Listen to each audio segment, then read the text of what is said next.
एक साधक का प्रश्न है कि आजकल प्रायः कोविड में, कोरोना में हमारे परिजनों का जो लोग दिवंगत हो गए उनका अंतिम संस्कार ठीक नहीं हो पा रहा, विधि से नहीं हो पा रहा। ये एक समस्या है। इसके कई समाधान हो सकते हैं। 2-3 समाधान मैंने जैसे शास्त्रों में पढ़ा है, संतों सुना है, वो ये है। पहली बात तो ये है कि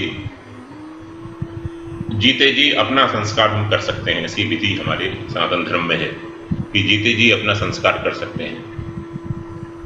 जीवित श्राद्ध विधि, गीता प्रेस से उसकी विधि की पुस्तक है, जीवित श्राद्ध विधि। तो अमुक अमुक तिथियों में, अमुक अमुक समय पर, अमुक अमुक तीर्थों में होता है। जैसे गंगा किनारे होता है, नर्मदा किनारे होता है और गया जी में होता है। एक बात। दूसरी बात, वो नहीं कर पाए, परिजन हमारे चले गए, तो उसके बाद हम उनके लिए बाद में जब स्थिति ठीक हो जाए, लॉकडाउन खुल जाए, तो गया जी में जाकर श्राद्ध करें। गया जी में जाकर श्राद्ध करें, उसके पिंड दें और उनके लिए भागवत का मूल पाठ कराएं। अभी जो ब्राह्मण भोजन वगैरह नहीं हो पा रहा, वो बाद में करें उनके, जब सामान्य स्थिति हो तब करें। और उनके लिए गौदान करें। गौदान नहीं कर सकते तो सबसे अच्छा है गौशाला में जहाँ गौ सेवा होती है, वहाँ पर आप दूध वाली गाय दे दें, अथवा एक गाय की आप सेवा का भार ले लें, उसकी जिम्मेदारी ले लें कि एक गाय की सेवा हम करेंगे। वार्षिक खर्च जितना होगा, हमारे पिताजी की स्मृति में, हमारी माता जी की स्मृति में, बेटी की स्मृति, जो भी हमारे परिजन हैं, मित्र हैं, रिश्तेदार हैं, किसी के लिए भी आप कर सकते हो, किसी के लिए भी आप कर सकते हो कि उनके लिए हम, उनके निमित्त, उनकी आत्म शांति के लिए गौ सेवा करेंगे। तो अग्नि संस्कार हम नहीं कर पाते ठीक से, लेकिन ये बाद में जो और दैहिक कृत्य हैं, इनको हम कर सकते हैं। इन संस्कारों को हमें करना चाहिए बाद में। उनके निमित्त श्रीमद् भागवत का मूल पाठ, हो सके तो गया श्राद्ध, कथा ना हो सके तो मूल पाठ कम से कम घर में।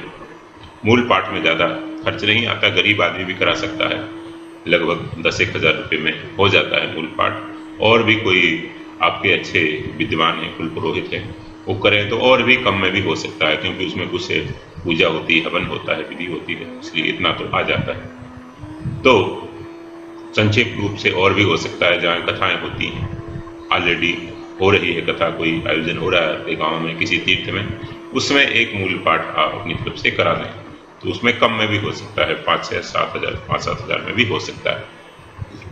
तो एक मूल पाठ, एक गौ सेवा और गया श्राद्ध, ये 3-4 चीज़ें, अच्छे कोई विरक्त ब्राह्मण हो उनको कुछ उनके निमित्त सैया दान आदि हो। कर्मकांड का बहुत विस्तार है, लेकिन ये 2-3 चीज़ें आप कर सकें। भागवत जी का मूल पाठ है, गौ सेवा है, गया श्राद्ध। गौ, गायत्री, गंगा जी मस्ती डालते हैं, गीता का पाठ उनके निमित्त। ये पंचगकार हमारे यहाँ कल्याण करने वाले हैं, जीते जी भी और दिवंगत होने के बाद भी। गौ सेवा, गायत्री का जप जो अधिकार है उनको या कराएं ब्राह्मणों से, और गया श्राद्ध, गौ की सेवा, गायत्री का जप, गोविंद का नाम, गंगा का सेवन और गीता का पाठ।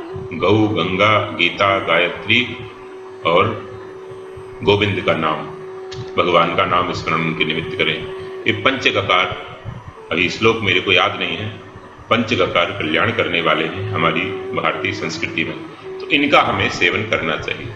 इनसे हमें सद्गति होती है, जीते जी भी, मरने के बाद भी। और सबसे बड़ी बात तो ये है कि हमारे स्वामी जी महाराज ने कहा कि जो जीते जी सबको तिलांजलि दे देता है, सबको जलांजलि दे देता है, उसको मरने के बाद तिलांजलि की, जलांजलि की आवश्यकता नहीं रहती।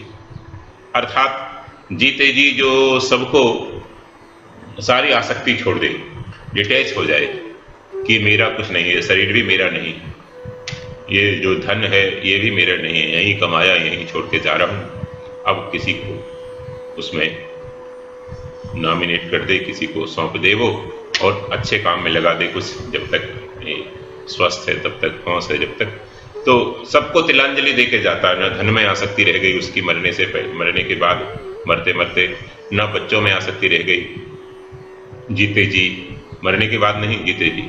जो मुक्त होता है वो जीते जी होता है, मरने के बाद नहीं होता। हाँ, मरने के बाद तो ये है कि पीछे जो हम वैदिक कर्म करते हैं उनसे सदगति होती है, दुर्गति से बच जाता है। पाप भी किए हैं तो दुर्गति से बच जाता है, ये होता है। लेकिन जो मुक्ति का, आत्मकल्याण का प्रश्न है वो स्वयं का होता है और जीते जी होता है। मरने के बाद मुक्ति नहीं होती, मरने के बाद तो पुनर्जन्म होता है। तो जो किया जाता है उनके संस्कार के निमित्त वो सब हो जाता है। तो 16 संस्कार हैं हमारे यहाँ, 16 संस्कारों को ठीक से करना चाहिए और सबके लिए, दूसरों के लिए करना चाहिए, अपने लिए न करें तो। जिनका कोई ऐसा है कि नाम गोत्र पता नहीं लेकिन हम जानते हैं, उनका भी कर सकते हैं। गोत्र पता नहीं किसी का तो कश्यप गोत्र उच्चारण करके उनका नाम लेकर कर सकते हैं। ऐसी हमारे यहाँ सुविधा है, सनातन धर्म में व्यवस्था है, क्योंकि ये सर्वे भवन्तु सुखिना की संस्कृति है। सब सुखी हो जाए, सर्वे भवन्तु सुखिना, सर्वे सन्तु निरामयाः, सब निरामय हो जाए, निरोगी हों, स्वस्थ रहें सभी। सर्वे सन्तु निरामयाः, सर्वे भद्राणि पश्यन्तु, सबके मंगल ही मंगल हो, सबके जीवन में आनंद हो। माँ कश्चित् दुःख भाग भवेत्, कभी किसी को दुख ना हो, कोई दुख का भागी ना हो, कोई दुखी ना हो, ऐसी प्रार्थना हमारे यहाँ सबके लिए की जाती है। तो दूसरों के लिए भी हम कर सकते हैं, केवल नाम पता है गोत्र पता नहीं है, उनके लिए भी कर सकते हैं, करा सकते हैं। तो ये हमारा कर्तव्य है कि उनके लिए हम बाद में कर सकते हैं। श्राद्ध तर्पण आदि। नारायण नारायण।